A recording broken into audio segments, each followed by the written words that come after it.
رکھیں گے. اب غسل کا طریقہ کیا ہوگا؟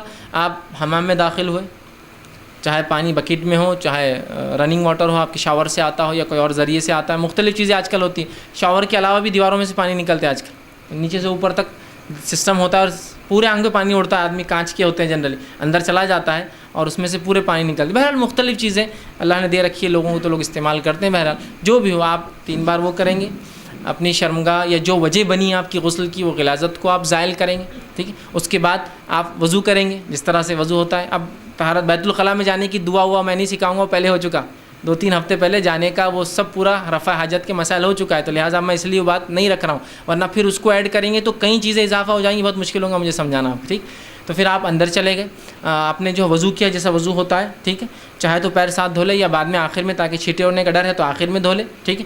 اس کے بعد جب وضو کا ہو گیا معاملہ، تو اس کے بعد آپ سر کو دھو لیں اچھے سے، تاکہ غسل جنابت ہے تو جڑوں تک پانی چل جائے. اس کے بعد سیدھے طرف بھگا لیں، مطلب شاور ہے تو آپ ادھر سے شروع کریں پھر ادھر آ جائے.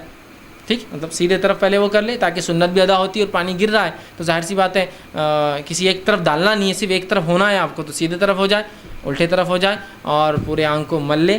اور ان مقامات کو خاص طور سے جہاں ہو سکتا ہے پانی نہ جائے، بغل ہو سکتے ہیں، ناف ہو سکتی ہے، اسی طرح شرمگاہ کا پچھلا حصہ ہو سکتا ہے، گھٹنے کا پچھلا حصہ ہو سکتا ہے بیٹھ کر نہا رہے ہیں، یا مختلف پوزیشنز کے اعتبار سے مختلف اعضاء ہو سکتے ہیں سوکھی رہ جائے، ان کا آپ ضرور خیال رکھیں اور ان کو دھو لیں.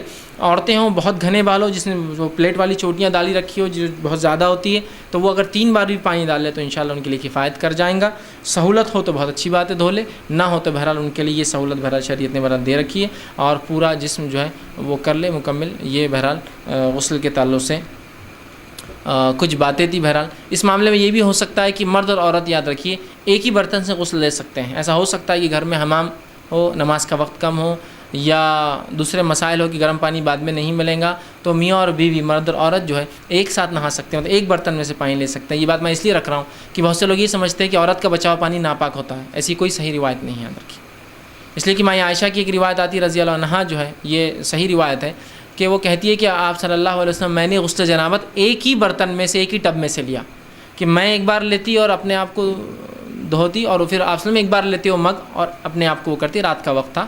ٹھیک ہے. تو اس سے پتہ چلا کہ بیک وقت میاں بیوی نہا بھی سکتے ہیں، اور کامن پانی یوز کر رہے تھے دونوں، ایک ہی ٹب میں دونوں ہاتھ ڈال کر ایک ہی مگے سے دھو رہے تھے. مطلب ایک بار میں عائشہ لے کے اپنی باری کری تھی، ایک بار آپ سمجھ جیسا کہ وضو کرتے ہوتے ہیں 2 مرد اگر وضو کر رہے ہیں تو ایک کے بعد ایک کے، تو ویسا وہ دونوں مل کر شیئر کر رہے تھے. اس سے پتہ چلا کہ عورت کا بچا ہوا پانی ناپاک نہیں ہوتا، یہ عورت جس پانی میں ہاتھ ڈالے وہ ناپاک نہیں ہوتا ہے.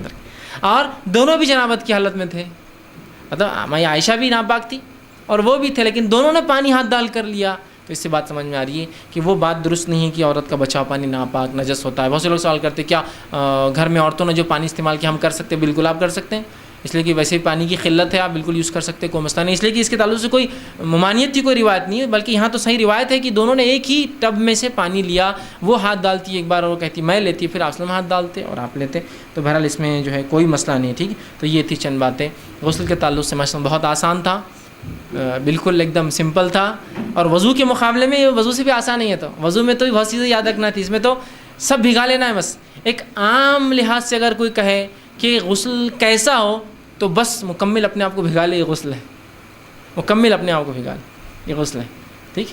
یہ میں اس لیے کہہ رہا ہوں کہ بہت سے لوگ شکوک میں ہوتے ہیں اپنی عبادتوں کے تعلق سے، سوالات ان کے ذہن میں عجیب و غریب ہوتے، تو ان کے لیے میں کہہ رہا ہوں بس اپنے آپ کو مکمل بھگا لے، یہ آپ کے لیے انشاءاللہ عزیز کافی ہو جاتا ہے. رہا پھر وضو کا، تو وضو کے ساتھ بھگا لیا تو وضو بھی ہو گیا، نہیں بھگایا تو بعد میں آپ کا الگ سے وضو کرنا ہوگا. یہی معاملہ میت کو غسل دینے کا بھی ہوگا، سمپل یاد رکھیے انشاءاللہ.